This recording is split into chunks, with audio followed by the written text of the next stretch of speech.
Y si te gusta el tango, evidentemente te gusta Aníbal Troilo. No creo que exista ningún tanguero que no disfrute y se emocione con la música de Troilo. Ahora, siempre hablamos de sus solos de bandoneón, hablamos del lirismo y el sonido grandioso de sus tutis, hablamos de un montón de cosas cuando hablamos de Troilo. Sin embargo, hay un elemento del cual nadie habla nunca jamás. Por eso, en este video, que va a ser breve, pero va a ser muy lindo, vamos a hablar de un elemento oculto, ¿sí? De una pieza del rompecabezas troiliano que hay que conocer para entenderlo mejor y disfrutarlo más. Por eso hoy vamos a hablar del rol del violonchelo y su nota guía. El chelo tocando la nota guía en la orquesta de Aníbal Troilo. Aquí vamos.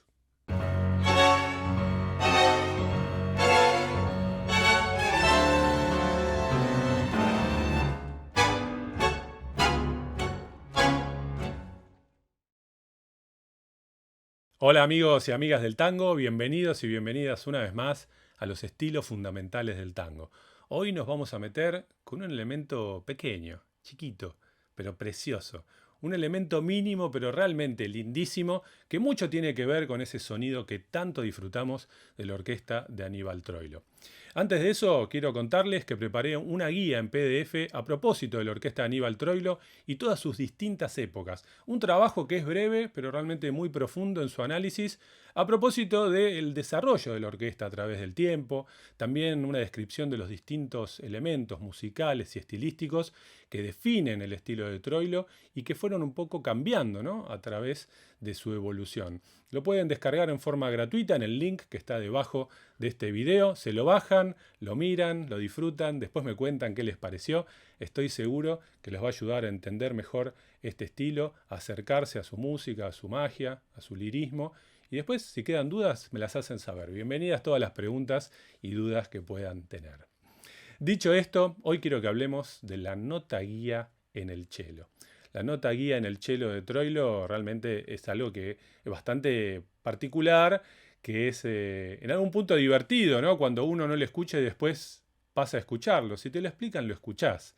Por eso hay que tener un poquito de paciencia, abrir las orejas, abrir los corazones y ir a buscar esos detalles, uno a la vez. Y hoy, justamente la nota guía en el cello. ¿Qué es una nota guía?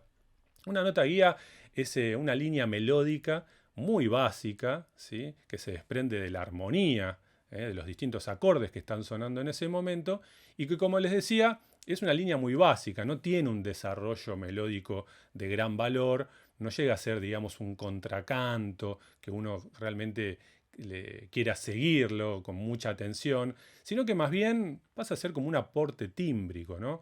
Una nota guía generalmente se mueve con valores largos, se mueve lentamente, se mueve en blancas, que son figuras de dos tiempos. Generalmente se mueve en forma descendente, aunque a veces también puede ser ascendente. Y casi siempre responde a un mismo patrón, ¿no? La nota guía, como les digo, va a ser el cello que se va a mover lentamente, ¿no?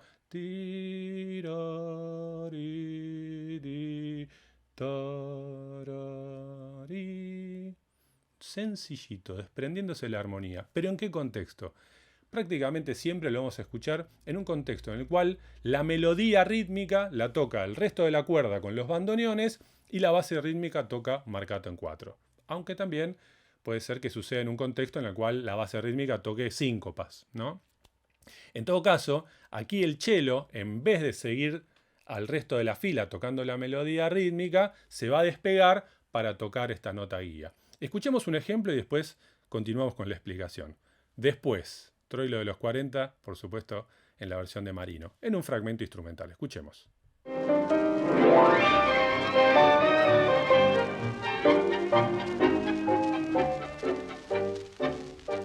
¿Llegan a escucharlo? ¿Está un poco escondido? Vamos a buscarla. Yo les hago el gestito como para que puedan imaginarse al cello ahí sentado.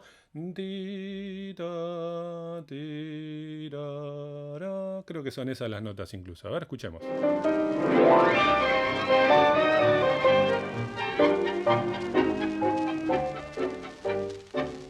¿Sí? ¿Vieron que está el tutti, no?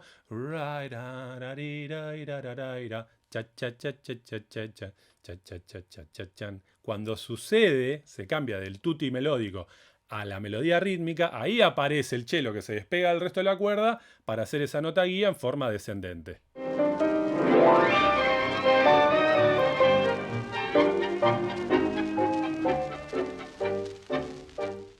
Ahora, ¿cuál es la función? Es interesante la pregunta, porque si no está tocando una melodía de gran valor, no es una función melódica realmente.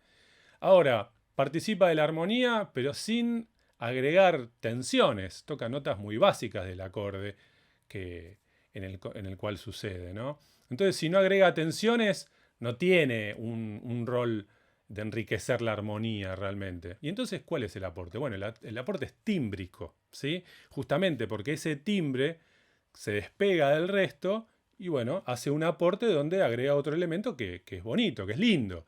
Pero además de eso, también de alguna manera funciona como un elemento de amalgama. ¿Sí? Es como una especie de amalgama que une esa marcación rítmica de piano y bajo con la melodía rítmica que toca el resto. Es interesante pensarlo así porque uno lo puede sacar y sigue funcionando, no es que se va a caer a pedazos el arreglo, la orquesta, la sonoridad. Sin embargo, con este elemento extra, esta nota guía del cello, hay un timbre que enriquece la sonoridad y hay un elemento que, como digo, amalgama, ¿no es cierto? La sonoridad toda, aquello que pasa entre la base rítmica y los que están cantando la melodía. Escuchemos una vez más el mismo ejemplo.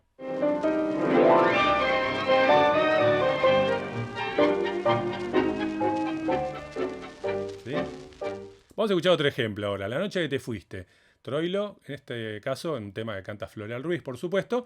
Pasaje instrumental donde claramente está ahí la nota guía del cello.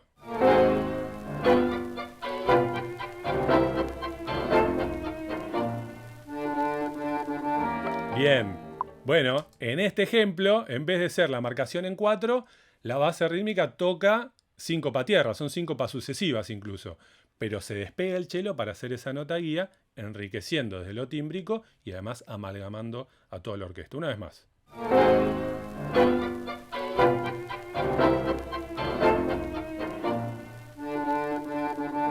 Vieron como una vez más es en forma descendente, ¿no?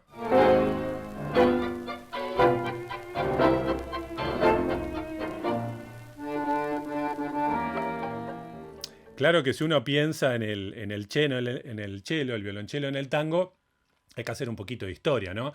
Aníbal Troilo suma el violonchelo a su orquesta en el año 1943 y termina de completar la cuerda con la viola en el año 47. Esto es algo muy interesante porque, bueno, recordemos que básicamente todas las orquestas típicas que surgen especialmente en ese renacer del tango a partir de mediados de los años 30, con D'Arienzo y toda su onda expansiva, todas esas orquestas típicas incluían violines en su sección de cuerdas, solamente violines. Es recién a partir del 43 con Troilo que se suma el cello, después la viola en el 47 y así se extiende el registro de la cuerda. Aunque, dicho esto, también vale recordar que el cello tiene su historia dentro del tango. No es que Troilo lo incluye por primera vez en el 43 en una orquesta de tango. Si uno hace un poquito de historia y escucha grabaciones más viejas, va a encontrar que el cello, por ejemplo, está muy claramente presente en la orquesta de Pedro Mafia, hacia fines de los años 20, comienzos de los 30. Ahí está el cello haciendo un trabajo similar incluso. Si uno se va aún más para atrás, va a encontrar grabaciones, por ejemplo, de la típica Select, donde el violonchelo está presente, grabaciones de 1920. E incluso hacia atrás también hay grabaciones, por ejemplo, de Juan Maglio Pacho o mismo de Eduardo Arolas, donde hay un cello presente, ¿sí?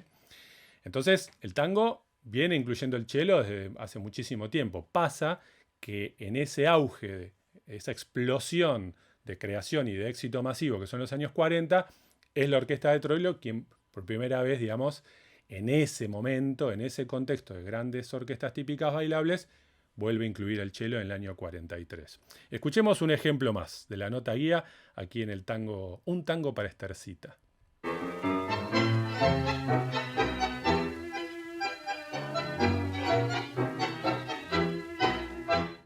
Está bueno este ejemplo. Está bueno este ejemplo porque como hay un poco menos de densidad sonora, la sonoridad del cello se despega un poco más y es más fácil de escucharlo. A ver, una vez más.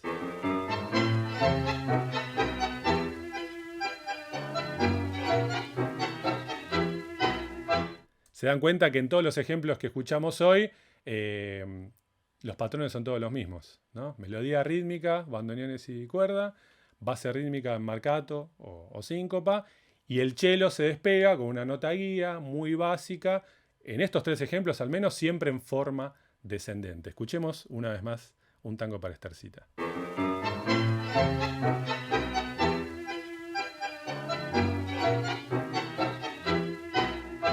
¿Se dan cuenta cómo funciona como una amalgama realmente? Es como si fuese de alguna manera, no sé, como el huevo que uno le agrega al relleno de la tarta, ¿no? Es ese ingrediente que va a ir uniendo, amalgamando a todos los otros ingredientes. No va a tener un rol protagónico, no va a estar cantando una melodía de gran valor, no va a ser un aporte armónico en términos de tensiones o enriqueciendo eso tampoco, pero sí, desde lo tímbrico suma. Y desde esta idea de amalgamar, me parece que hace un trabajo hermoso. ¿Dónde podemos escuchar esto además de Troilo? Bueno, en la orquesta de Piazzolla, del 46, por supuesto. Lo podemos escuchar en la orquesta de Alfredo Gobi, por ejemplo, en algunos tramos de la orquesta de Pugliese. Es un elemento muy interesante que suma desde distintos lados. Bueno, espero que les haya gustado el video de hoy, que le hayan dado la bienvenida a la nota guía. Si no lo pudieron escuchar bien, vuelvan sobre el ejemplo, rebobinen, vuelvan para atrás, escuchen los ejemplos porque estoy seguro que si le dan una oportunidad lo van a terminar escuchando y después, cuando estén en la pista bailando o escuchando en casa, va a aparecer la nota guía y la van a reconocer.